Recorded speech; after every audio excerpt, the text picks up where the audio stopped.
Hello friends, welcome to my YouTube channel. दोस्तों, आज के सेशन में हम लोग करने वाले हैं बहुत ही इंपॉर्टेंट टॉपिक। दोस्तों, तो आज के जो सेशन का टॉपिक है दोस्तों, बात करें तो हम लोग करने वाले हैं आज के सेशन में एसएसटी पेडागोजी के क्वेश्चंस को।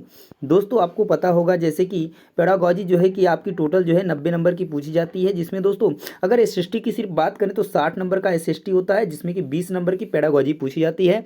तो सोच सकते हैं कि 20 नंबर जो है कि आपके लिए कितना महत्वपूर्ण हो सकता है सीटेट एग्जाम में, और किस तरीके से दोस्तों बिल्कुल लेटेस्ट क्वेश्चन है इसी तरीके के क्वेश्चन जो है आपको बिल्कुल एग्जाम में देखने को मिलेंगे। तो शुरू करते हैं आज का वीडियो। जो लोग भी चैनल पर नए होंगे, चैनल पर पहली बार विजिट किए होंगे, चैनल को सब्सक्राइब कर लेंगे। और दोस्तों, वीडियो पसंद आए तो लाइक और शेयर जरूर करें, क्योंकि ऐसे क्वेश्चन आपको जब आप एग्जाम में बैठेंगे तो आपको निश्चित रूप से देखने को मिलेगा, और तब आपको समझ में आएगा कि हाँ, किस तरीके से जो है कि तैयारी हमें करनी चाहिए थे, और जो है कि कैसा जो है हमें रिजल्ट मिलेगा। तो चलिए देखिए, पहला क्वेश्चन जो है किस तरीके से पूछा गया है एसएसटी में कि निम्नलिखित में से कौन से प्रश्न अधिगमकर्ताओं के विश्लेषण करने के कौशल को आंकते हैं। ध्यान दीजिएगा, विश्लेषण करने के कौशल को आंकते हैं। कूट वाले क्वेश्चंस जो है कि इस तरीके से बहुत सारे बनते हैं और बहुत ज़्यादा आते हैं इस टाइम पे। अभिकथन वाले और कूट वाले क्वेश्चंस जिसने प्रैक्टिस सेट बहुत अच्छे तरीके से कर लिया, वो बहुत सारे क्वेश्चंस को अच्छे तरीके से कर पाएगा और ज़्यादा जो है कि अच्छा जो है अंक लेकर आएगा। पहला है कि अगर हिमालय की सभी हिम नदी पिघल जाए तो भारत में मानव जीवन पर इसके क्या प्रभाव होंगे। यह कैसा है, विश्लेषण करने के कौशल को आंकता है यह प्रश्न, बिल्कुल आंकता है। ए है, हम उपभोक्ता न्यायालय में कैसे केस दाखिल करेंगे, ये क्या कर रहा है कि नहीं। उसके बाद है कि वित्त आयोग क्या है और राज्य वित्त आयोगों के मुख्य कामों का क्या करिए, वर्णन कीजिए। और भारत में राष्ट्रीय एकीकरण क्यों आवश्यक है। देखिए, अगर हम बात करते हैं कि हम उपभोक्ता न्यायालय में कैसे केस दाखिल करेंगे, ये भी पॉइंट जो है कैसा है, विश्लेषण करने के कौशल को आंकता है। पर मुख्य काम को इसमें सिर्फ लिखना है, और इसमें एकीकरण क्यों आवश्यक है वो रीजन देना है।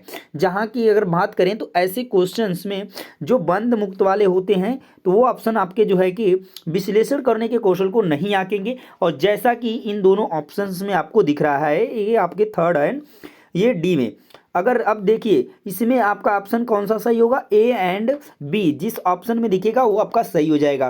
पहले में ए बी सी है, कट गया, इसमें बी सी डी है, कट गया, ए और बी इसमें है और ए डी है। तो देखिए आपका सही ऑप्शन क्या है, ए एंड बी, जो कि क्या करता है, विश्लेषण करने के कौशल को आंकता है। तो ऑप्शन नंबर कौन सा सही हो जाएगा आपका, ऑप्शन नंबर 3 सही हो जाएगा। तो ये चीज़ें ध्यान देना है आपको, इस तरीके से क्वेश्चन को क्या करना है, सॉल्व करना है। आगे देखिए, अगला क्वेश्चन जो है इसी तरीके का एक और शानदार क्वेश्चन। सेकेंड क्वेश्चन है कि सामाजिक विज्ञान की एक शिक्षिका यह मूल्यांकित करना चाहती है कि क्या विद्यार्थियों ने जनसंख्या पिरामिड के संप्रत्यय को समझ लिया है या नहीं। तो निम्न में से क्या सहायक हो सकता है। उसको यह मूल्यांकित करना है कि विद्यार्थियों ने जो पिरामिड संख्या, जनसंख्या पिरामिड के संप्रत्यय को समझ लिया है कि नहीं। तो इसके लिए क्या सहायक हो सकता है, वे जनसंख्या पिरामिड को पढ़ सकते हैं और उसकी व्याख्या कर सकते हैं। बिल्कुल बात है कि अगर उन्होंने जो है जनसंख्या पिरामिड के संप्रत्यय को समझ लिया होगा तो जनसंख्या पिरामिड को पढ़ सकते हैं। उसके बाद दिए गए आंकड़ों के आधार पर जनसंख्या पिरामिड भी बना सकते हैं, बिल्कुल बना सकते हैं अगर समझ गए होंगे तो। और जनसंख्या पिरामिड की सहायता से वे रोजगार में लगे लोगों के बारे में भी अनुमान लगा सकते हैं, बिल्कुल लगा सकते हैं अगर वो उसके समझ में उसका संप्रत्यय बिल्कुल समझ चुके हैं। यानी ए बी सी तीनों ही चीज़ें बिल्कुल सही जा रही हैं अगर जो है बच्चों को पिरामिड, जनसंख्या पिरामिड का संप्रत्यय अगर समझ लिया गया है तो। यहाँ पे राइट आंसर क्या बनेगा, तो ए बी सी किस ऑप्शन में है दोस्तों, तो ऑप्शन नंबर 4 में है, जो कि बिल्कुल सही हो जाएगा क्वेश्चन नंबर 2 के लिए। क्लियर है कि आपको अच्छे तरीके से चीज़ें जो है समझ में आ रहे होंगे। उस तरीके से क्वेश्चन आपको 100% एग्जाम में देखने को मिलेगा। जब आप एग्जाम में जाएंगे तो आपको चीज़ें समझ में आएंगी। अगला क्वेश्चन देखिए, क्वेश्चन नंबर 3 देखिए दिया है कि छात्रों के कार्यों के सउद्देश्य संग्रहण को माना जाता है। यानी सउद्देश्य संग्रहण को क्या कहा जाता है, रिपोर्ट कार्ड, पोर्टफोलियो, नियत कार्य, रूब्रिक। तो ये आपका कहलाता है जो सउद्देश्य संग्रहण होता है छात्रों के कार्यों का, वो होता है आपका पोर्टफोलियो। क्या कहलाता है, पोर्टफोलियो माना जाता है। तो क्वेश्चन नंबर 3 का जो राइट आंसर बनेगा वो बनेगा आपका ऑप्शन नंबर 2। नेक्स्ट क्वेश्चन देखिए और क्वेश्चन का आंसर दीजिए। क्वेश्चन नंबर 4 है कि किसी कक्षा या विद्यालय का आकलन चक्र डैश से आरंभ होता है और डैश पर समाप्त होता है। तो बात करें अगर किसी भी कक्षा या विद्यालय का आकलन चक्र जो है कहाँ से शुरू होगा, तो निर्माणात्मक आकलन से क्या होगा, आरंभ होगा, यानी निर्माण से। और कहाँ पे खत्म होता है, तो ये खत्म होता है आपका योगात्मक आकलन पे। तो निर्माणात्मक आकलन पे शुरू होगा और योगात्मक आकलन पे खत्म होगा। तो ये ऑप्शन किस ऑप्शन में है, तो ऑप्शन नंबर 1 में है। तो बिल्कुल सही हो जाएगा क्वेश्चन नंबर 1, क्वेश्चन नंबर 4 का राइट आंसर बनेगा ऑप्शन नंबर 1, निर्माणात्मक आकलन और योगात्मक आकलन। ठीक है, इसमें नियोजन दे दिया है तो गलत है, नैदानिक दिया है, निर्माणात्मक दिया है, पर यहाँ पर नियोजन आकलन दिया है, तो ये ऑप्शन बिल्कुल गलत हो जाएंगे। नेक्स्ट क्वेश्चन, क्वेश्चन नंबर 5, ध्यान दीजिए, नीचे जो है कि ऑप्शन नंबर 4 है। चलिए, इतने से दिख रहा होगा आपको, बता सकते हैं आंसर। दिया है कि RTE एक्ट 2009 के अनुसार निम्नलिखित में से कौन सी संस्थाओं से मूल्यांकन प्रक्रमों को विकसित करने की अपेक्षा है। केंद्र सरकार, राज्य सरकार, स्थानीय सरकार, इन तीनों में ए ऑप्शन है। उसके बाद जो है कूट वाले क्वेश्चंस बने हैं, ए और बी, या तो ए या बी, केवल ए और केवल बी और सी। RTE एक्ट 2009 के अनुसार अगर हम बात करें कि निम्नलिखित में से जो संस्था है मूल्यांकन प्रक्रमों को विकसित करने की अपेक्षा है उससे, तो वह है केवल ए, यानी कि केवल केंद्र सरकार द्वारा। आगे देखिए क्वेश्चन नंबर 5, किस तरीके से क्वेश्चन पूछा गया है। क्वेश्चन नंबर 6 है कि माध्यमिक स्तर पर स्वतंत्रता संग्राम के ऊपर एक परियोजना करने के लिए निम्नलिखित में से कौन सा न्यूनतम रूप से अनिवार्य हो सकता है। ध्यान दीजिएगा, न्यूनतम रूप से पूछा है, यानी कब कौन जो है कम जो है अनिवार्य होगा। पहला है दिया है चित्र तो अच्छे तरीके से अनिवार्य होगा यह। उसके बाद दिया है स्वतंत्रता सेनानियों के महत्वपूर्ण उद्धरण। उसके बाद दिया है वो स्रोत जिनसे सूचना इकट्ठी गई है, ये तो अच्छा मतलब न्यूनतम नहीं उच्चतम रूप से अनिवार्य होगा। प्रश्नावली पर आधारित आंकड़ों का संग्रह, ये भी हो जाएगा। तो यहाँ पे देखिए जो सबसे कम रूप से अनिवार्य हो सकता है वह है स्वतंत्रता सेनानियों के महत्वपूर्ण उद्धरण। तो राइट आंसर क्वेश्चन नंबर 6 का क्या बनेगा, तो ऑप्शन नंबर 2 बन जाएगा। ठीक है, जो कि सबसे न्यूनतम रूप से अनिवार्य हो सकता है, किसके लिए, स्वतंत्रता संग्राम के ऊपर एक परियोजना करने के लिए। तो उम्मीद है कि ये भी क्वेश्चन आपको समझ में आ गया होगा। चलते हैं अगले क्वेश्चन की तरफ, क्वेश्चन नंबर 7। चलिए, क्वेश्चन नंबर 7 है कि इनमें से कौन जो है द्वितीयक स्त्रीत्व का उदाहरण है।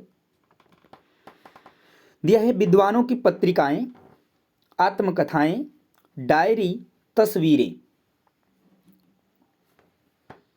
तो देखिए दिया है विद्वानों की पत्रिकाएं, तो ये आपका द्वितीयक सूत्र होगा क्योंकि उन्होंने उस चीज़ के बारे में बताया है। आत्मकथाएं, डायरी, तस्वीरें, तो इसमें से देखिए जो तस्वीर है ये आपका प्राथमिक स्रोत बन जाएगा। बाकी ये जो बनेंगे वो क्या बन जाएंगे, तो आपके तीनों जो है द्वितीयक स्रोत का उदाहरण है, स्रोत का उदाहरण है। तो कौन सा ऑप्शन सही हो जाएगा, तो इसमें आपका ऑप्शन नंबर जो सही होगा वो बनेगा ऑप्शन नंबर 3, ABC, यानी कि ये तीनों ही क्या है, द्वितीयक स्रोत के उदाहरण है, विद्वानों की पत्रिकाएं, आत्मकथाएं या और डायरी। ठीक है, तो राइट आंसर हो जाएगा option number C। Next question देखिए, क्वेश्चन नंबर 8 नंबर क्वेश्चन है अभिकथन। निम्नलिखित कथनों ए और आर पर विचार कीजिए और सही विकल्प का चयन कीजिए। जैसा कि मैंने पहले ही आपको बताया है कि जो अभिकथन और कारण वाले क्वेश्चंस हैं ये आपको अधिक मिलेंगे और इस समय बहुत ही ज़्यादा पूछा जा रहा है पिछले जो 1-2 सालों में। पर बात करते हैं कथन क्या है, तो दिया है कि परंपरागत रूप से सामाजिक विज्ञान पाठ्यचर्या में जेंडर संबंधी मुद्दों के समायोजन में स्त्रियों के उदाहरण को शामिल करते हैं। बिल्कुल बात सही है। वही कारण की बात करें तो ऐसी भी ऐतिहासिक घटना और समकालीन मुद्दों की चर्चा में स्त्री परिप्रेक्ष्यों के एकीकृत करने की क्या है, आवश्यकता है। तो ये पॉइंट भी बिल्कुल सही है, यानी ए और आर दोनों सही हैं, ए और आर दोनों गलत हैं। ए सही लेकिन आर गलत है, ए गलत है लेकिन आर सही है। तो क्वेश्चन नंबर 8 का राइट आंसर क्या बनेगा, तो बिल्कुल बनेगा ऑप्शन नंबर 1 कि ए और आर दोनों को जो है कि बिल्कुल सही है। नेक्स्ट क्वेश्चन देखिए, क्वेश्चन नंबर 9। क्वेश्चन नंबर 9 है कि निम्नलिखित कथनों ए तथा आर पर विचार कीजिए और सही विकल्प का चयन कीजिए। कथन क्या है कि सामाजिक विज्ञान सामग्रियों के विकास का विकेंद्रीकरण करने की जरूरत है, जहां शिक्षक, विद्यार्थी और समुदाय के सदस्य अपनी वास्तविकताओं को प्रस्तुत करें। ये तो पॉइंट बिल्कुल ही पॉजिटिव है और बिल्कुल सही है।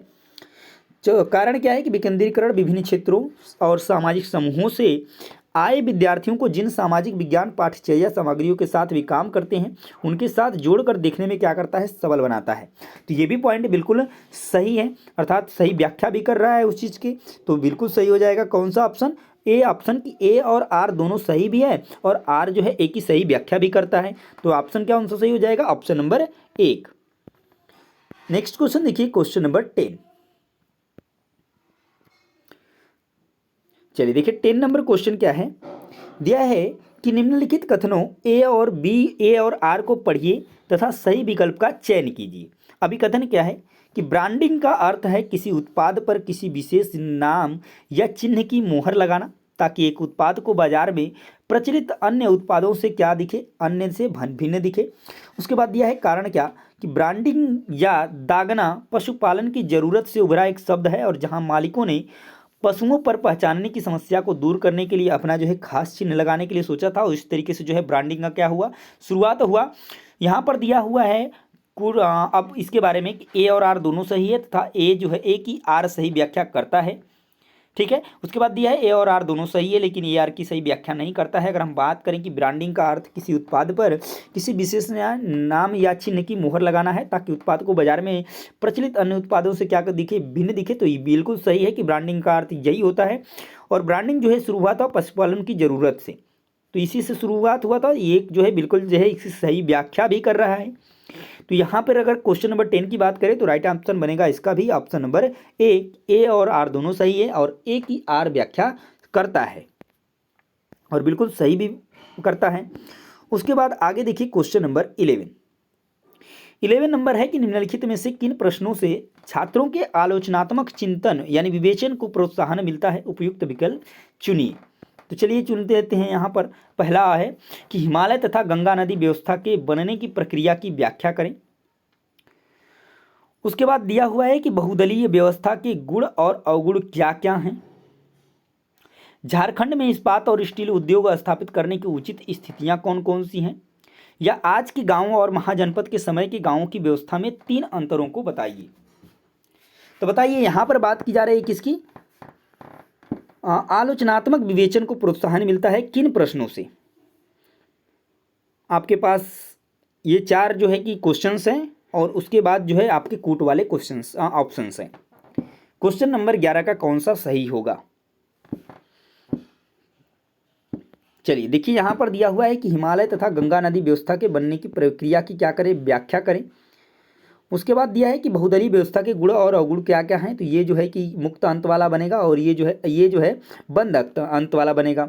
उसके दिया है झारखंड में इस्पात और स्टील उद्योग स्थापित करने की उचित स्थितियां कौन कौन सी हैं, ठीक है। उसके बाद दिया है यहाँ पर कि आज के गाँव और महाजनपद के समय के गाँवों की व्यवस्था में 3 अंतरों को बताइए, तो ये भी आपका मुक्त अंत वाला है, मुक्त अंत वाला नहीं बंद अंत वाला है। तो यहाँ पर बी और सी बिल्कुल सही हो जाएगा। तो राइट ऑप्शन क्या बनेगा, ऑप्शन नंबर सी बन जाएगा, बी तथा सी, जो कि बिल्कुल सही होगा इस क्वेश्चन के लिए, क्वेश्चन नंबर 11 के लिए। अगला क्वेश्चन देखिए क्वेश्चन नंबर 12 नंबर क्वेश्चन क्या है, दिया है कि मैं एक मुस्लिम बहुलता क्षेत्र में रहती हूँ। मैं और मेरा भाई पड़ोस में ही इफ्तिकार की एक दावत में गए थे और हमने परंपरागत कपड़े यानी कि क्रमशः शेरवानी एवं सलवार कमीज पहन रखे थे और बाद में हमने अपने कपड़े बदलकर जीन्स और टी शर्ट पहन लिए। तो आप उस लड़की के वृत्तांत को किस तरीके से देखते हैं, ये आपको बताना है। चलिए यहाँ पर 3 ऑप्शन रहा आपके सामने कि कपड़ों को पहचान के निशान के रूप में भी देखा जा सकता है, बिल्कुल देखा जा सकता है, क्योंकि कपड़ों से पहचान होती है। लोगों के अलग अलग जो है कि कपड़े होते हैं, पहनावे होते हैं, तो उनसे पहचान जो है होता है। हम जो कपड़े पहनते हैं उनको लेकर हम पूर्वाग्रही हो सकते हैं, बिल्कुल हो सकते हैं पूर्वाग्रही। कपड़ों को आराम के लिए और मौके के अनुसार पहनना चाहिए, बिल्कुल हम जो है कि मौसम के अनुसार और ज़रूरत के अनुसार जो है कपड़ों को क्या करते हैं, हम पहनते हैं। अतः ये तीनों ऑप्शन बिल्कुल सही हैं, यानी इस तरीके से हम ले सकते हैं तीनों को। तो ऑप्शन नंबर डी जो है बिल्कुल सही हो जाएगा, ए बी सी। आगे देखिए क्वेश्चन नंबर 13 नंबर क्वेश्चन है कि सामाजिक विज्ञान का एक शिक्षक सामाजिक न्याय और हस्याकरण विषय पर चर्चा करने की योजना बना रहा है और निम्नलिखित में से सर्वाधिक उपयुक्त अधिगम प्रतिफल है। दिया है कि विद्यार्थी हस्याकरण की अवधारणा को समझते हैं, दैनिक जीवन में न्यायपालिका कैसे कार्य करती है विद्यार्थी यह भी समझते हैं, और विद्यार्थी पहचानते हैं कि वास्तविक जीवन में हस्याकरण कैसे होता है। या विद्यार्थी जानते हैं कि कैसे सामाजिक न्याय अस्वीकृत किया जाता है। यहाँ पर बात की जा रही है कि सामाजिक विज्ञान का एक शिक्षक है और सामाजिक न्याय और हैस्यकरण विषय पर चर्चा करने की योजना बना रहा है। तो कौन सा जो है सर्वाधिक उपयुक्त अधिगम प्रतिफल होगा? क्वेश्चन नंबर 13 का क्या बनेगा राइट आंसर? तो देखिए, विद्यार्थी हैस्यकरण की अवधारणा को समझते हैं। उसके बाद जो आपका बनेगा वो बनेगा कि विद्यार्थी पहचानते हैं कि वास्तविक जीवन में हैस्यकरण कैसे होता है, क्योंकि दैनिक जीवन में न्यायपालिका कैसे करते थे विद्यार्थी ये नहीं समझेंगे इसमें, ठीक है। उसके बाद दिया है कि विद्यार्थी जानते हैं कि किसे और कैसे सामाजिक न्याय अस्वीकृत किया जाता है, ये पॉइंट बिल्कुल समझते हैं। बाकी दैनिक जीवन में न्यायपालिका कैसे कार्य करती है विद्यार्थी ये चीज़ें नहीं समझते हैं। तो राइट आंसर बनेगा आपका ACD, जो कि आपका किस ऑप्शन में दिख रहा है? तो ऑप्शन नंबर दिख रहा है ऑप्शन नंबर 3 में, जो कि बिल्कुल सही होगा दोस्तों। आगे देखिए अगला क्वेश्चन, क्वेश्चन नंबर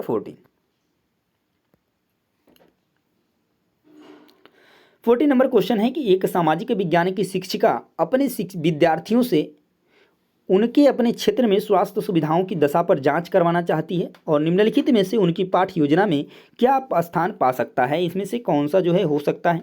स्थानीय स्वास्थ्य केंद्र के भ्रमण का आयोजन बिल्कुल हो सकता है। सरकार को गरीबों को स्वास्थ्य सेवाएं क्यों उपलब्ध करवानी चाहिए, इस पर चर्चा का आयोजन बिल्कुल हो सकता है।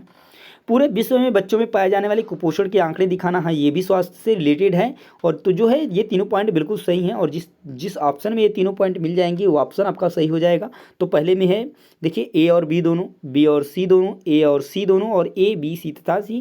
तो राइट आंसर बनेगा आपका ऑप्शन नंबर D, जो कि इस क्वेश्चन के लिए सही होगा, option number D। Next question देखिए, क्वेश्चन नंबर 15 नंबर क्वेश्चन क्या है? दिया है कि निम्नलिखित मानचित्रों में से कौन से मानचित्र का आप कक्षा में पृथ्वी की प्राकृतिक विशेषताओं को दर्शाने के लिए उपयोग करेंगे? तो इसको क्या कहते हैं? भौतिक मानचित्र। क्या कहते हैं? भौतिक मानचित्र कहते हैं। तो यहाँ पे राइट आंसर क्या बनेगा? ऑप्शन नंबर 1 बन जाएगा, जो कि बिल्कुल इजी क्वेश्चन पूछा गया था। नेक्स्ट क्वेश्चन है क्वेश्चन नंबर 16। मान लीजिए आप सरल से जटिल उपागम में पाठ्यचर्या को सुव्यवस्थित करना चाहते हैं। नीचे दिए गए उपयुक्त अनुक्रम में लगाकर उपयुक्त विचल का चयन करिए। तो यहाँ पर दिया गया है सरल से जटिल की तरफ जाना है और किस तरीके से आप उसको सुव्यवस्थित करेंगे, यहाँ पे जो क्रम है उसको लगाएंगे। दिया है परिवार में रहना, पहला पॉइंट है परिवार में रहना, जो कि बिल्कुल सही है, सबसे पहला ही पॉइंट बन जाएगा परिवार में रहना। उसके बाद पड़ोस में परिवार, क्या बनेगा? पड़ोस में परिवार, यानी तीसरा ऑप्शन बन जाएगा। उसके बाद दिया है बहुत पहले के समुदाय, चौथा ऑप्शन बन जाएगा। और उसके बाद लास्ट में बनेगा भारत के वन क्षेत्र, यानी दूसरा ऑप्शन लास्ट में बनेगा। तो 1 3 4 2, 1 3 4 2 किस में है? ऑप्शन नंबर 4 में है, बिल्कुल सही हो जाएगा। तो अनुक्रम में लगाने के बाद जो विकल्प बनेगा वो ऑप्शन नंबर 4 होगा, बिल्कुल सही इस क्वेश्चन के लिए। आगे देखिए अगला question, question number 17 number question है कि निम्नलिखित समस्या समाधान के स्तरों को सही क्रम में सुव्यवस्थित कीजिए। दिया है मूल्यांकन और पुनरीक्षण, कार्य योजना बनाना और लागू करना, समस्या का सूत्रीकरण और व्याख्या करना, विचारों और विकल्पों को उत्पन्न करना। तो क्वेश्चन नंबर 17 का राइट आंसर क्या बनेगा? देखिए सबसे पहले होगा समस्या का सूत्रीकरण और व्याख्या करेंगे। उसके बाद आपका क्या होगा? उसके बाद आपका होगा विचारों और विकल्पों को उत्पन्न करेंगे। उसके बाद हम कार्य परियोजना बनाएंगे और लागू करेंगे और उसके बाद मूल्यांकन करेंगे। बिल्कुल सिंपल सी बात है। तो राइट ऑप्शन क्या बन जाएगा? यहाँ पर बनेगा आपका सबसे पहले तीसरा, तीसरे के बाद चौथा और चौथे के बाद दूसरा और दूसरे के बाद पहला, यानी कि ऑप्शन नंबर जो है पहला ही बिल्कुल सही हो जाएगा। किसके लिए? क्वेश्चन नंबर 17 के लिए। आगे देखिए क्वेश्चन नंबर 18 नंबर क्वेश्चन है भूगोल की कक्षा में शिक्षक जो है विशेषित क्षेत्रों को ढूंढने के लिए विद्यार्थियों को निम्नलिखित संलिप्त करने के द्वारा उनकी सहायता कर सकता है। कुछ विशिष्ट विशेषताओं को पहचानने और रिकॉर्ड करने, मानचित्र का अध्ययन करने, मानचित्र पर सूचना ढूंढने या विश्वकोश का उपयोग करने। 18 का क्या बनेगा? बिल्कुल सही। तो देखिए विश्वकोश का उपयोग करने से उसका कोई नहीं, बाकी तीनों ऑप्शन बिल्कुल सही हैं कि कुछ विशिष्ट विशेषताओं को पहचान करने और रिकॉर्ड करने, मानचित्र का अध्ययन करने से और मानचित्र पर सूचना ढूंढने से। तो ये तीनों पॉइंट बिल्कुल सही हैं, यानी कि फर्स्ट, सेकंड एंड थर्ड जिस ऑप्शन में मिल जाए वो आपका बिल्कुल सही है, जो कि आपका ऑप्शन में मिला है ऑप्शन नंबर 2 में। अगला क्वेश्चन, क्वेश्चन नंबर 19 दिया है कि ऐतिहासिक अध्ययन के विकास में मदद करते हैं क्या? आध्यात्मिक पक्ष के स्तर, संज्ञानात्मक पक्ष के स्तर या मनोक्रियात्मक पक्ष के स्तर या आर्थिक पक्ष के स्तर में मदद करते हैं। तो ऐतिहासिक अध्ययन किसके विकास में मदद करते हैं? यहाँ पे डैश रहेगा। तो ऐतिहासिक अध्ययन संज्ञानात्मक पक्ष के स्तर के विकास में क्या करते हैं, मदद करते हैं। तो राइट आंसर बन जाएगा आपका ऑप्शन नंबर सेकेंड। यहाँ पे डैश रहेगा कि ऐतिहासिक अध्ययन डैश के विकास में मदद करते हैं। तो संज्ञानात्मक पक्ष के स्तर के विकास में क्या करते हैं, मदद करते हैं। अगला क्वेश्चन और इस सेशन का लास्ट क्वेश्चन दोस्तों। तो पूरा वीडियो आपको कैसा लगा है और क्वेश्चंस आपको समझ में आए, और इस तरीके के डेली जो है आपको प्रैक्टिस सेट मिलते रहेंगे। अगर आप अपनी तैयारी बेहतर करना चाहते हैं, इस एसटी में जो है कि अच्छे अंक लाना चाहते हैं, तो प्लीज़ चैनल को सब्सक्राइब कर लीजिए। और बाकी सब्जेक्ट्स के भी आपको पेडागोजी के एक सेशन जो है कि मिलने वाले हैं, ठीक है। तो यहाँ पर तैयारी आपको बिल्कुल बेहतर हो पाएगी, और सभी पे जो है मैराथन क्लासेस भी देखने को मिल जाएंगी हर एक सब्जेक्ट के अंदर, जहाँ से आपके सभी सब्जेक्ट का जो है तैयारी हो पाएगा।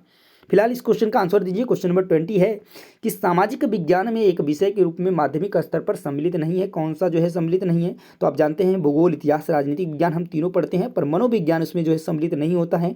यानी 20 नंबर का राइट आंसर क्या बनेगा, तो ऑप्शन नंबर 1 बन जाएगा। मनोविज्ञान जो है माध्यमिक स्तर पर सम्मिलित नहीं है सामाजिक विज्ञान में। तो राइट आंसर ऑप्शन नंबर 1। और दोस्तों तो ये रहा जो है आज का सेशन, जिसमें कि हम लोग 20 महत्वपूर्ण क्वेश्चन किए पेडागोजी के, एसएसटी पेडागोजी के। इस तरीके के आपको डेली सेशन मिलते रहेंगे, जहां पर आपकी तैयारी बेहतर होगी। तो दोस्तों वीडियो कैसा लगा है कमेंट में एक बार निश्चित रूप से बताइएगा। और दोस्तों इस तरीके के डेली वीडियोज़ देखने के लिए चैनल को सब्सक्राइब कर लीजिए। मिलेंगे दोस्तों अगले प्रैक्टिस सेट में एक शानदार टॉपिक के साथ, तब तक के लिए जय हिंद।